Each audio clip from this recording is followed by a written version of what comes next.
Keberadaan masyarakat Tionghoa di Indonesia memiliki sejarah yang cukup panjang. Banyak peristiwa sejarah mulai dari sejarah politik, ekonomi, hingga penyebaran agama Islam ditorehkan oleh masyarakat Tionghoa.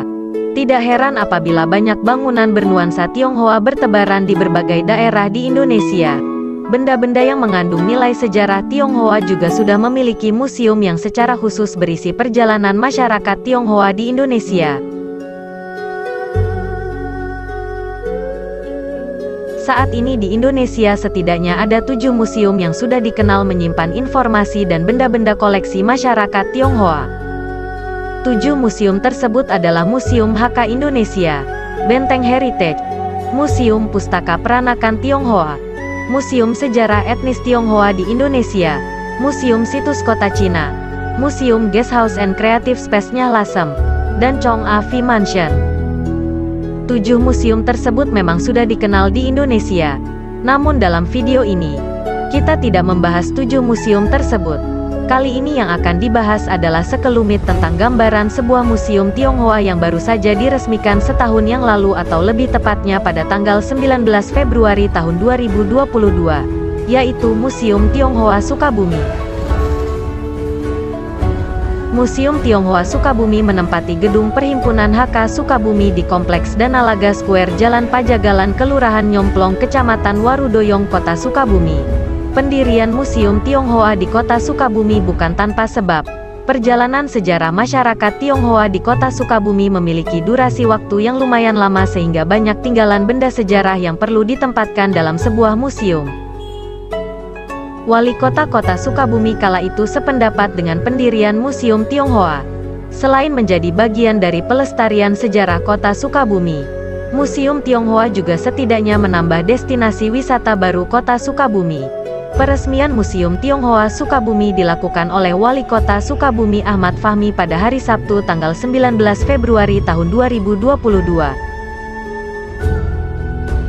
Ragam koleksi Museum Tionghoa Sukabumi tersebar pada 4 lantai. Lantai 1, 2, dan 3 berisi barang-barang koleksi tentang Tionghoa, dan benda koleksi sejarah Tionghoa. Lantai 4 merupakan galeri dapuran Kipahare, koleksi arsip, dan galeri militer. Di antara berbagai koleksi tersimpan, koleksi yang paling menarik di dalam museum yaitu mobil antik, rebab China, alat pembuat mochi dan obat, arsip tanda tangan Wali Kota Sukabumi zaman Belanda, dan kalender tahun 1940. Selain berisi koleksi asli, ada juga ruang koleksi yang berisi replika perlengkapan perang seperti senjata dan baju seragam tentara masa kemerdekaan.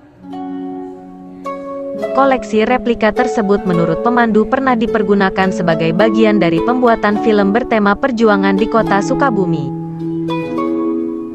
Masyarakat umum dapat melihat-lihat koleksi museum kecuali pada hari Jumat. Waktu kunjungan mulai pukul 9 pagi hingga pukul 4 sore. Untuk biaya administrasi, setiap pengunjung dikenai biaya Rp5.000 setiap orangnya. Keberadaan Museum Tionghoa Sukabumi yang berada satu gedung dengan Perkumpulan HK Sukabumi dapat dikatakan saling menunjang. Cukup banyak juga koleksi dari anggota Perkumpulan HK yang dipamerkan dalam museum tersebut. Sekedar info, penyebutan kata HK dalam Perkumpulan HK Sukabumi jelas bukan singkatan. HK adalah nama kelompok bahasa dari suku Han yang melakukan migrasi dari Tiongkok ke arah selatan yang dilakukan secara bertahap sejak abad ke-4 Masehi. Penyebab migrasi masyarakat Tionghoa kala itu adalah bencana alam dan peperangan. Demikian sekilas gambaran mengenai Museum Tionghoa Sukabumi. Semoga penjelasan singkat ini dapat sedikit menambah wawasan keberagaman suku bangsa di Kota Sukabumi khususnya dan Indonesia pada umumnya.